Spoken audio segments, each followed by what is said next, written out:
अब हम चलते हैं। शुकदेव जी कहते हैं कि यहाँ पर ब्रह्मा जी ने रचना का कार्य आरंभ किया पर वो कुछ भी सफल नहीं हो रहा। तो भगवान का ध्यान करते हुए तो ब्रह्मा जी के दाहिने हिस्से से स्वयंभू मनु और बाएं हिस्से से शतरूपा इनका जन्म होता है, यानी पुरुष और स्त्री का जन्म होता है।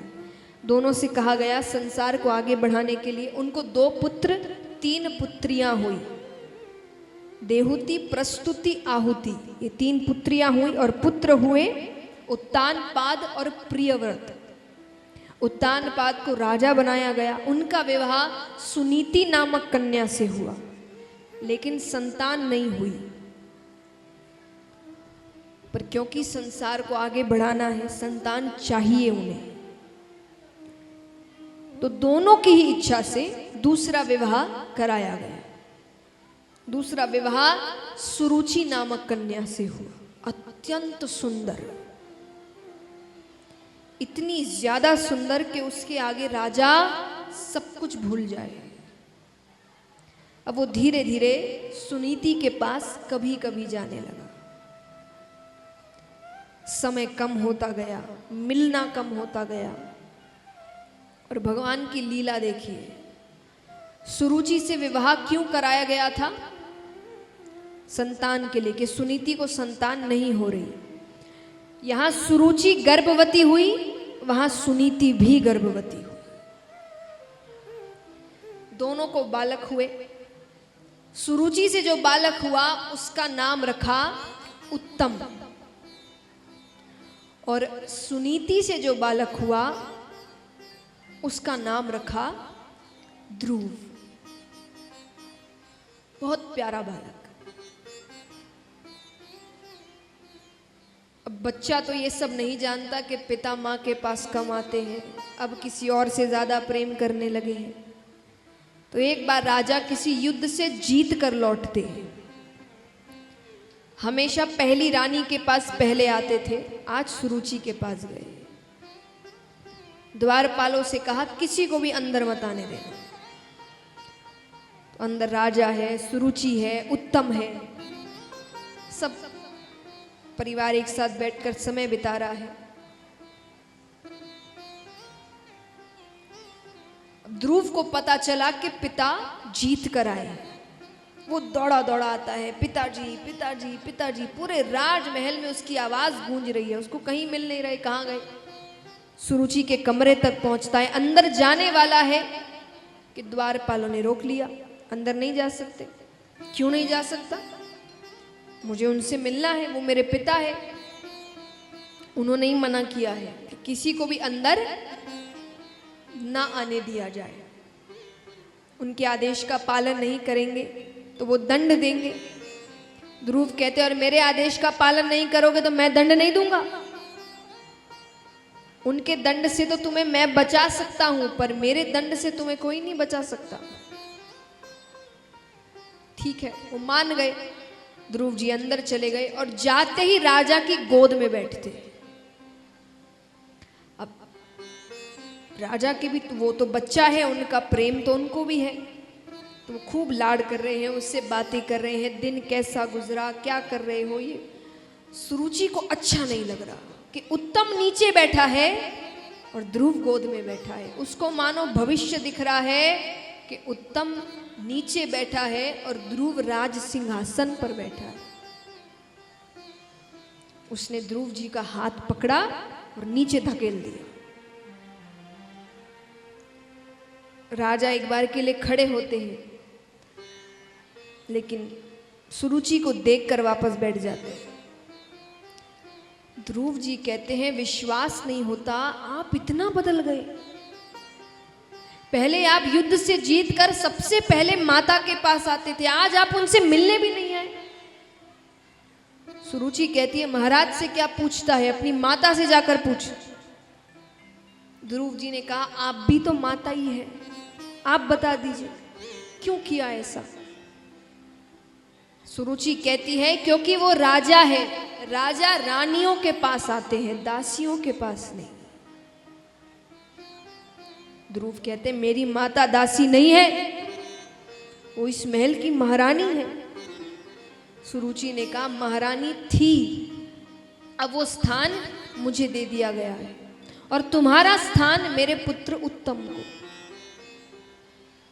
ध्रुव जी कहते हैं उत्तम को जितना मिलेगा मुझे उतनी प्रसन्नता होगी, मुझे सिर्फ पिताजी की गोद में बैठना है। सुरुचि कहती है गोद में बैठना है तो भगवान विष्णु से कहना कि तुझे मेरी कोख से जन्म दे, वरना तू इनकी गोद में नहीं बैठ सकता। अब चला जा यहां से। चले गए, रोते रोते अपनी माँ के पास जाते हैं, सब कुछ बताते हैं।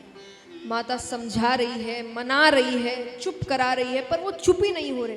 अंत में झुंझला कर माता ने कह दिया कि एक साधारण से मनुष्य की गोद में बैठने के लिए रो रहा है। अरे बैठना है तो जाकर भगवान विष्णु की गोद में बैठ, उस गोद से तुझे दुनिया में कोई नहीं उतार सकता। अब वो विष्णु सुन के उनको फिर याद आ जाता है। वो कहते ये भगवान विष्णु कौन है? छोटी माता भी इनका नाम ले रही थी कि अगर मुझे पिताजी की गोद में बैठना है तो इनसे कहना पड़ेगा।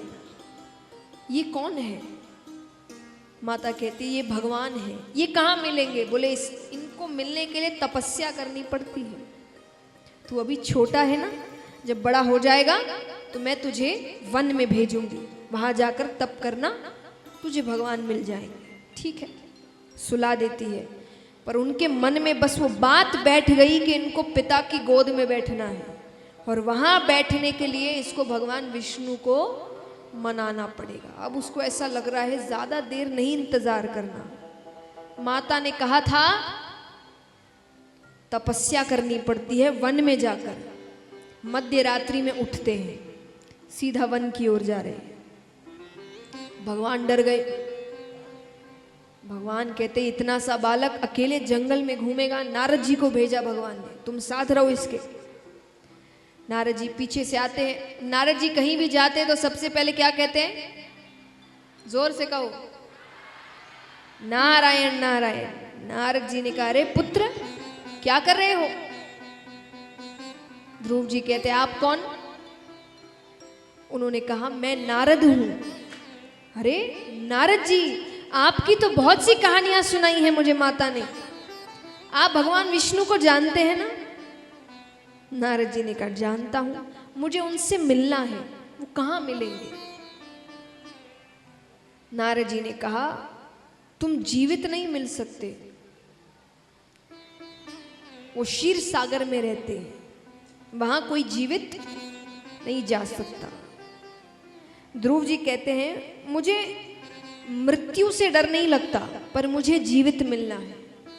ठीक है, मैं नहीं जा सकता, वो तो आ सकते हैं। नारद जी ने कहा क्या मतलब?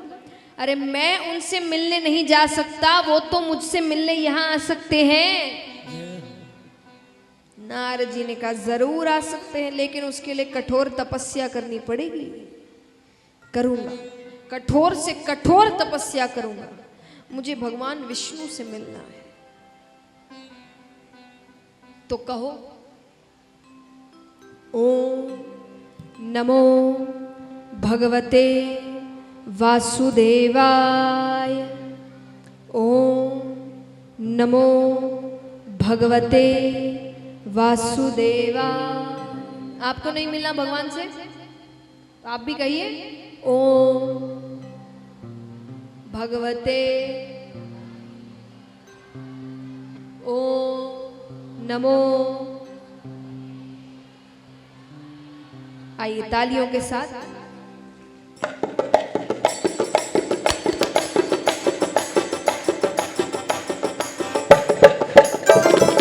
ओम नमो भगवते वासुदेवाय। ओम नमो भगवते वासुदेवाय। ओम नमो भगवते वासुदेवाय। ओम नमो भगवते वासुदेवाय। वासुदेवाय नमो वासुदेवाय। वासुदेवाय नमो वासुदेवाय। वासुदेवाय नमो वासुदेवाय। वासुदेवाय नमो वासुदेवाय। वासुदेवाय। ओम नमो भगवते वासुदेवाय। वासुदेवाय नमो वासुदेवाय। वासुदेवाय नमो वासुदेवाय। वासुदेवाय नमो वासुदेवाय। वासुदेवाय नमो वासुदेवाय। ओम नमो भगवते वासुदेवाय। ओम नमो भगवते वासुदेवाय। ओम नमो भगवते वासुदेवाय। ओम नमो भगवते वासुदेवाय। वासुदेवाय नमो वासुदेवाय। वासुदेवाय नमो वासुदेवाय। वासुदेवाय नमो वासुदेवाय। वासुदेवाय नमो वासुदेवाय। ओम नमो भगवते वासुदेवाय। ओम नमो भगवते वासुदेवाय। ओम नमो भगवते वासुदेवाय। तो महाराज अब ध्रुव जी की तपस्या धीरे धीरे और कठिन होती जा रही है। पहले कहा अन्न त्याग दो, अन्न त्याग दिया, फल और जल पर है। फिर कहा फल भी त्याग दो, केवल जल पे है। अब कहते हैं जल भी त्याग दो। फल अन्न जल सब त्याग दिया। अंत में ध्रुव जी ने अपनी सांसें रोक ली। अब ऐसा तो हुआ नहीं है कि भक्ति करते करते किसी की मृत्यु हो जाए। उन्होंने जैसे ही सांसें रोकी, सब देवी देवता भगवान के पास जाते हैं कि अब उस बच्चे की और परीक्षा ना ले भगवान, उसको दर्शन दे दीजिए। और भगवान नीचे आते हैं, विराट रूप में ध्रुव जी को दर्शन देते हैं। अब वो तो नेत्र बंद कर कर खड़े हैं। भगवान कहते अरे पुत्र उठो। अब वो देखे भगवान का विराट रूप। अब उसने तो भगवान को कभी देखा नहीं। वो कहता है आप कौन? अरे भगवान कहते मैं वासुदेव, जिसकी तुम तपस्या कर रहे हो। ये सुनकर वो गले लगा लेते हैं भगवान को। बोलिए विष्णु भगवान की। भगवान उनको अपनी गोद में बैठाते हैं। भगवान कहते कहो क्यों बुलाया तुमने मुझे, क्या पूछना है तुमको? ध्रुव जी कहते मुझे पूछना है कि मेरे पिताजी मेरी माता के पास अब क्यों नहीं आते? छोटी माता ने मुझे पिताजी की गोद से क्यों उतार दिया? छोटी माता ने मुझे इतना कुछ कहा, पिताजी ने एक चीज का जवाब नहीं दिया। अरे भगवान कहते अरे अरे अरे इतने सारे प्रश्न एक साथ, एक पूछो। अच्छा पहला पूछो जिसका उत्तर तुमको सबसे पहले जानना है। ध्रुव जी ने कहा छोटी माता ने मुझे पिताजी की गोद से क्यों उतार दिया? भगवान कहते तो यही प्रश्न तुम्हें सबसे ज्यादा तकलीफ दे रहा है। भगवान ने ध्रुव जी के सर पर हाथ रखा। हाथ रखते ही साक्षात मां सरस्वती उनके मस्तक पर बैठती है, ज्ञान उनके मस्तक पर बैठता है। भगवान कहते और कुछ पूछना है? ध्रुव जी कहते सारे उत्तर मिल गए, सब समझ में आ गया मुझे। क्या सच है, क्या झूठ है, कौन सा रिश्ता सच्चा है, कौन सा रिश्ता झूठा है, किसका आश्रय लेना है, किसको केवल निभाना है। इस प्रकार भगवान ध्रुव जी को दर्शन देते हैं।